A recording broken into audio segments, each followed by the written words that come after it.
আজকে আপনাদের জন্য এমন একটা রেসিপি নিয়ে এসেছি যেটা আপনারা কখনোই আগে খাননি বা হয়তো বা কেউ খেয়েছেন।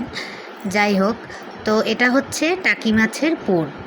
এই যে দেখুন, টাকি মাছের মাথাটা আর লেজার সাইডটা আমি বাদ দিয়ে মাঝখানেরটা নিয়েছি, এরকম করে কেটে কাঁটাটা ফেলে দিয়েছি। এরপরে একটা শিলনোড়ার মাধ্যমে আমি এটাকে একটু থেতলে নিচ্ছি, যাতে আমি মাছের পুরটা দিতে পারি ভিতরে।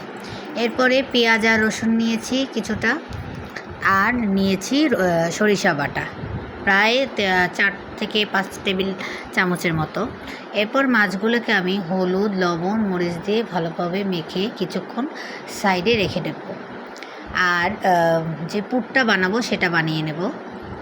পুরটা বানানোর জন্য আমি প্যানে কিছুটা তেল দিয়ে দিয়েছি। এরপরে যে রসুন আর পেঁয়াজটা রেখেছি ওটাকে আমি একটু ভেজে নেব।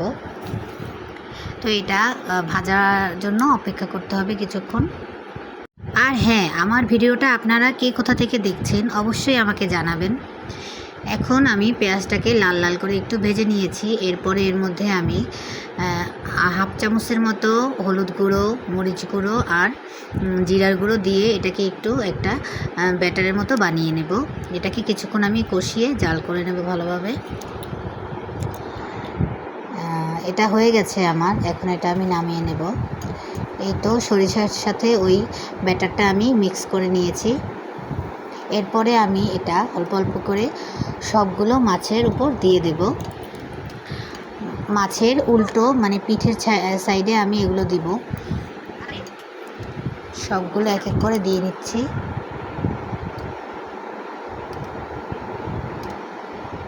সবগুলো দেওয়া হয়ে গেলে আমি এটার শেপটা দিয়ে নেব, যেভাবে এটা ভাঁজ করে নিতে হবে। এক পাশ করে রেখে পুরটাকে আরেক পাশ দিয়ে আমি এটাকে এভাবে আটকে দেব। দেখুন, এভাবে করতে হবে। তো সবগুলো বানিয়ে নিচ্ছি। সবগুলো বানানো হয়ে গেলে আমি প্যানে তেল দিয়ে দিব গরমের জন্য।